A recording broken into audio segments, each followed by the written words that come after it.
investments in capital, I can talk for our group to start with. I think we have a very, very huge capex outlay between steel, auto, electric vehicles, renewable energy, batteries, electronics, and a host of other businesses. Our capital commitment for the next 5 years is $90 billion.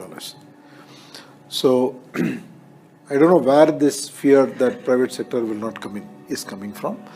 But at the end of the day, private sector takes time because we can't just announce an outlay. Government can decide that we are going to make an outlay of $20 billion towards this, and then they can work out the plan. We can't do that. We have to make a business case. We got to go to the board. We got to get a spreadsheet. We got to see what is the IRR, what is the ROE, what is the ROC. Okay, all of this takes time. But I think the opportunity is huge.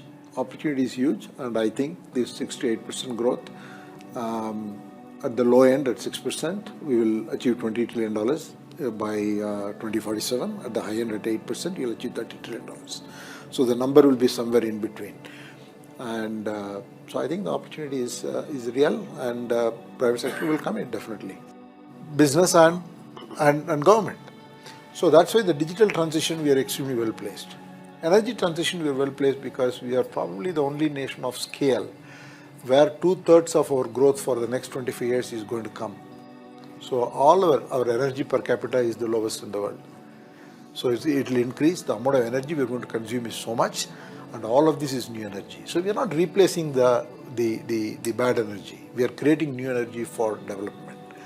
And to do this transition when there is growth, all of us who are in business know growth fixes every problem.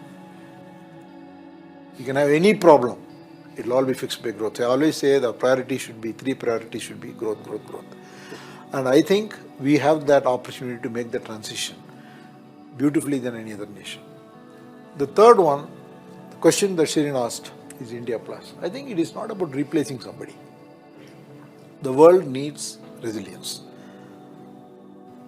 Resilience has to take precedence over efficiency.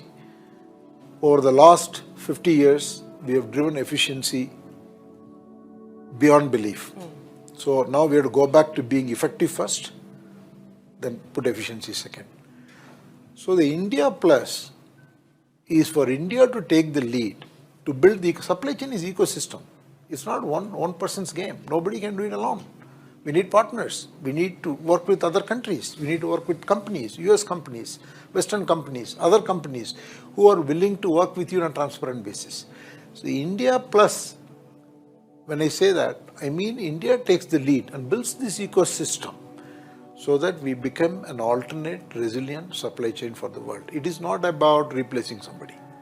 For a period of last 1.5 years, the assembly is now going deeper and wider.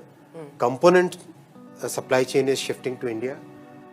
Indian homegrown companies are coming up with components as well as many critical parts of the supply chain.